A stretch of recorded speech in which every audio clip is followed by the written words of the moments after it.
Mobile masala వారి 3 ముక్కల్లో చెప్పాలంటేలో ఓటీటీలోకి 9 ఎపిసోడ్స్లో 6:30 గంటల ఎంటర్టైన్మెంట్ని ఎలా అందించారు, ఎవరి కథల్ని వయసభలో మనకి చెప్పారో తెలుసుకుందాం. ముందుగా మొదటి మాట కథ.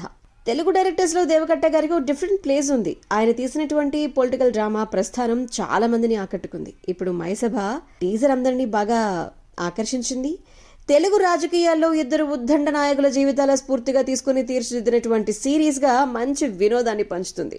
నంబర్ 2, ప్రస్తుతం చారిత్రక ఘట్టాలు, నిజ జీవిత కథలకు అంటూ వెండితెరపైన అటు ఓటీటీలో కూడా మంచి డిమాండ్ పెరుగుతున్నటువంటి సందర్భం తెలిసిందే. ముఖ్యంగా తెలిసిన వారి కథలు వస్తున్నాయంటే అందరూ ఇంట్రెస్టింగ్గా చూస్తూ ఉంటారు. మైసభతో అలాంటి అంచనాలే పెంచి దాన్ని అంతే ఇంట్రెస్టింగ్గా తీర్చిదిద్దటంలో డైరెక్టర్ దేవకట్ట గారు, కిరణ్ జయకుమార్ గారు ఇద్దరు విజయాన్ని సాధించారని చెప్పాలి. తెలుగు చరిత్రను మలుపు తిప్పినటువంటి రాజకీయ లెజెండ్స్ జీవితాల ఆధారంగా ఇప్పటికే చాలా సినిమాలు, కథలు వచ్చాయి.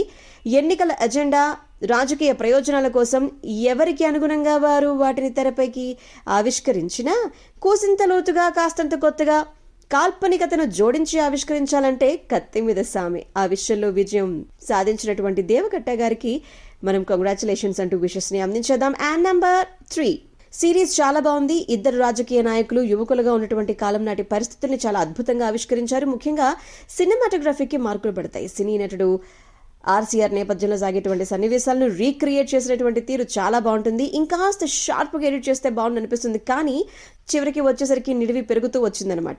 మొత్తానికి 9 ఎపిసోడ్స్, 6:30 గంటల నిడివి, నటీనటులు, దర్శకత్వం, కథను ఆవిష్కరించిన తీరు, సినిమాటోగ్రఫీకి మంచి మార్కులు వేసేసుకుంటే ఈ మైసభ మంచి engaging and gripping Telugu political thriller అని చెప్పాలి. RG Sunitha rating 3.5 stars.